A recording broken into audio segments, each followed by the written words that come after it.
going. Okay, now in this episode of Lifestyles of Rich and Famous Doctors, I'm going to show you my current magic bathroom. When I was young, my magic bathroom was full of stuff for studying, but I'm done with all my boards. I'll just show you real quick. Right outside the bathroom, I have an audio CD player. I don't have it in the bathroom because it could get wet, but I like to listen to audio CD books when I'm down here, especially if my family's not home, because if my family's home, the wife, she'll yell at me for making noise, but otherwise, I'll often like to listen to an audiobook when I'm down there, while I'm flossing my teeth or something. So when you come into the bathroom, some of the things you'll see is I have pictures of a lot of my heroes on the wall. Like, I love Jonathan Swift, the great Irish writer, Victor Hugo, the great French writer. I really like writers because I kind of viewed myself as a writer more than as a video maker. I started making videos because nobody reads books, but I think I'm a much better writer than I am a video maker. Charles Dickens, of course, the greatest, the English writers from England, that is. Goethe, Dostoevsky, Yeats. I love the beautiful churches. They inspire me. They're magnificent. So it's like if you're going to be a magnificent artist, you should respect and admire things that are magnificent. Of course, the School of Athens, that inspires me. All the great persons that went into that. And I put other pictures of my heroes on here. Some of the great paintings. You know, I like St. Jerome and St. Matthew. They're great writers in their own way. Zen and the Art of Motorcycle Maintenance is a great book. This is another book I wrote in the past about whole brain learning. Vegan Reformation, that was a great book. One of my kids drew the pictures for that. I thought they were great. I wrote a book about culture. I admired Ruskin because Ruskin really brought about a renaissance in England in the mid-1800s. He was the one who promoted the Pre-Raphaelites. His speech on the Pre-Raphaelite Brotherhood in 1853 is fantastic. It's awesome. So Ruskin was a little crazy, but most geniuses are crazy. That's normal. Sister Wendy, she's a nice art critic. So those are certain things. Over here, I got, another picture from the Pre-Raphaelite Brotherhood. I like to see Michelangelo's Sistine Chapel every day. It inspires me because I always give me more energy. Because a lot of people ask me, how do I have so much energy? How can I crank out a book in 3 months? It's like it's written in my head and I just crank. I can crank all day. I can concentrate all day. That's what a low-fat vegan diet does. It makes you smart and focused. You can just do what you want to do. These are other beautiful paintings of Caravaggio. I love seeing great artistic paintings. This is just St. John at Patmos in exile. And of course, a lot of the best writers are all in exile. So it inspires a person to write, gives them creative time.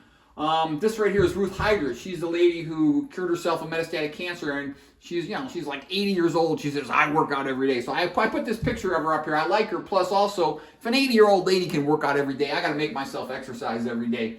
I love the Pietà, the most beautiful statue ever by Michelangelo. Oscar Wilde, I love him because he's an Irishman and he went into England and he became the best playwright. He screwed up his own life. He was much more Catholic than people realize. But I admire him for that because he's funny in his use of chiasmus. This guy right here is a great literary critic and he figured out what is it that makes writing good. All the little personal asides. And his name is Christensen, Francis Christensen. Orwell was a fantastic writer, of course. A lot of my histories, too, were weightlifters and athletes, and I'll put a picture of them up in there. It inspires me. Edgar Allan Poe, magnificent writer, the first of the rappers. I like the Greek playwrights, Aeschylus, Sophocles, Euripides, Aristophanes. I got a picture of Dennis Burkitt up here, Cardinal Henry Newman, Keith Green, the singer, and a lot of these other things. I love Augustus Pugin, the architect. He was just magnificent from the Gothic Renaissance in the mid-1800s in England. Luther, I have a picture on. Even though I kind of have a love-hate relationship with Luther, he's actually one of the most entertaining, kind of crazy Christian writers that ever lived. I don't disagree with him on plenty of things, but he was brilliant in some other things. So anyways, seeing all these inspiring people and works of art and great writers, every time I go into the bathroom, it's a motivator. So that's one of the things people ask me. Where do you have the energy? Where do you have the time to write 20 books? To crank out, 380 videos, and it's just because I just make a list of what I want to do, and I do it. I don't have any problems with being distracted. None. Like I say, I don't avoid temptation. Temptation avoids me. But anyways, let's show this picture here. This is a picture of my wrestling coaches from college. That's Mark Schultz, national champion, world Olympic champion. Dave Schultz, same thing, national champion, world Olympic champions. Those guys really inspired me. I learned more from them than all my other Stanford professors put together.